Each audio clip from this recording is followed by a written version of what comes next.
guys, so Rennie and I have just been here testing the 2013 Kawasaki ZX-6. It's a 636. We've seen this model before in a different guise, obviously. Back in 2001 it sort of turned up.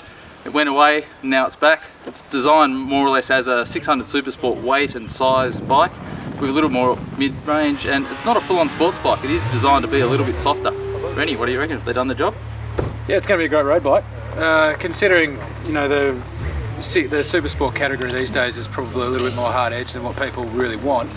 Kawasaki's done a really good job to try and actually increase sports bike riding, I guess, as far as a real road bike goes.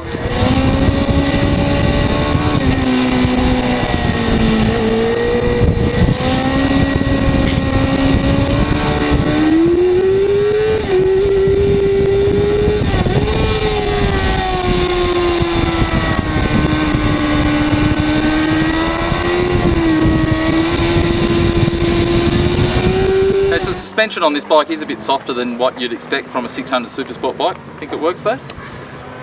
On the track you need to firm it up a bit. A place like this with a lot of grip, you do need to make sure you can firm it up a bit better to make a handle and switch direction a little bit more. It's going to go well on a bumpy pothole road though, isn't it? Yeah, on a road it's going to be fine.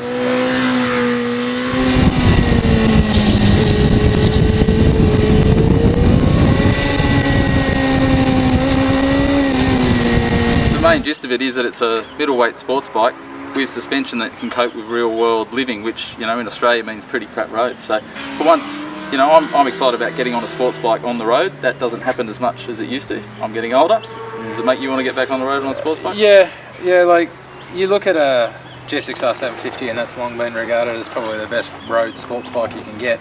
This thing's got something for that bike. And this is going to be a head-to-head dice sort of thing. A long time we've had now the torque monsters as far as 675s and that go. It's good to see 636 out there. I think full sports bike heads probably will find this bike a little bit soft, but then again, if they ride it on a bumpy road, they'll probably, you know, prefer it. And it does have, it's nice and light, it steers well.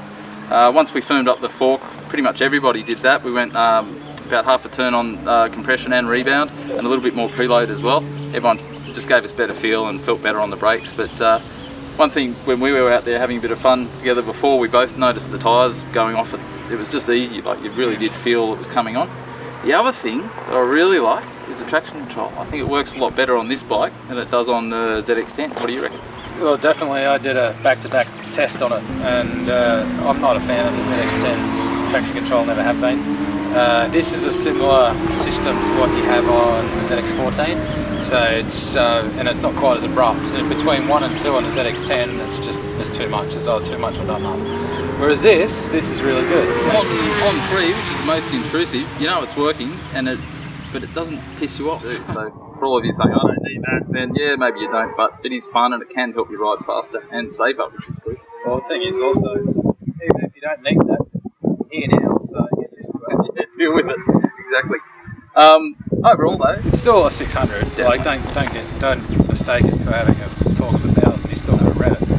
But you can. It's part of the fun though. Oh, it's part of the fun of running 600, but it gets in the top range. Pops the wheel up on the gear changes in the lower gears. It feels good, and man, it sounds good. It sounds really good. Yeah, it's going to be a good bike, and it's definitely the kind of bike that people will enjoy riding on the road. Definitely.